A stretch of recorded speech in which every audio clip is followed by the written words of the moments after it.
আমি রামনারায়ণ গৃহস্থের অমৃত কথা চ্যানেল থেকে আপনাদের কাছে এসে গেছি। এই যে দেখুন আমাদের শিরোমণিপুরের মা দুর্গাকে একবার দেখে নেন, সবাই প্রণাম করুন। এই যে দেখুন মা দুর্গা আমাদের স্থায়ী মা, বুঝেছেন?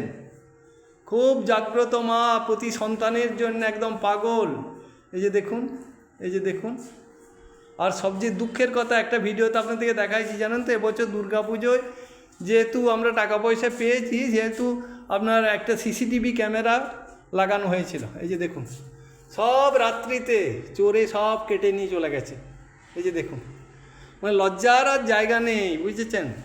মানুষের আজকে আর সে অভাব নাই, এত স্বচ্ছলতা, সরকার এত সাহায্য করছে, তবু নেচার যায় না, বুঝতে পারেন? চরিত্র এমন একটা জিনিস। এই যে দেখুন মায়ের মন্দিরে এসে আর সব চুরি করে নিয়ে চলে গেছে। তাই আজকে আবার সেই গেট, বুঝলেন, 10-12 হাজার টাকা খরচা করে আবার ভালো করে সব সিল টিল করা হচ্ছে। আর এই 1 বছর পর প্রণামী বাক্সটা ওখানে যেহেতু পার্মানেন্ট ছিল সেহেতু ফেলে দিয়ে গেছে। এই যে দেখুন আপনাদেরকে টাকা দেখাচ্ছি। এই যে দেখুন কত টাকা, দেখুন প্রণামী, দেখুন প্রণামী, দেখুন কত। এই যে, এই যে দেখুন আপনাদেরকে দেখাচ্ছি কত সুন্দর, দেখুন। এই যে দেখুন, এই যে দেখুন,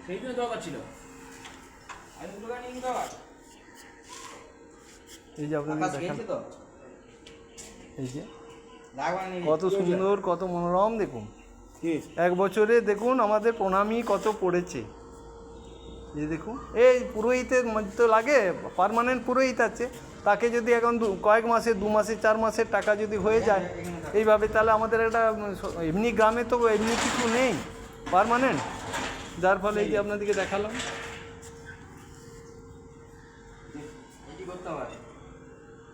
এই যে আপনাদেরকে ভিডিও দেখালাম। আর এই যে কাজ চলছে, এই যে দেখুন ওপরে সব ইট টিট তলা চলছে, বালি ইট পাথর সব কাজ শুরু হয়ে গেছে। এই যে দেখুন, এই যে দেখুন, চারদিকে দেখো, তারপর তোমার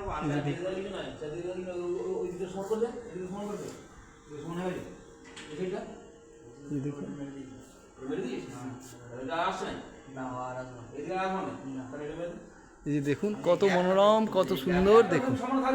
এই যে, এই যে দেখুন কত সুন্দরভাবে, এই যে দেখুন আমাদের সব প্রণামী বাক্স আজকে 1 বছর পর কাটা হলো।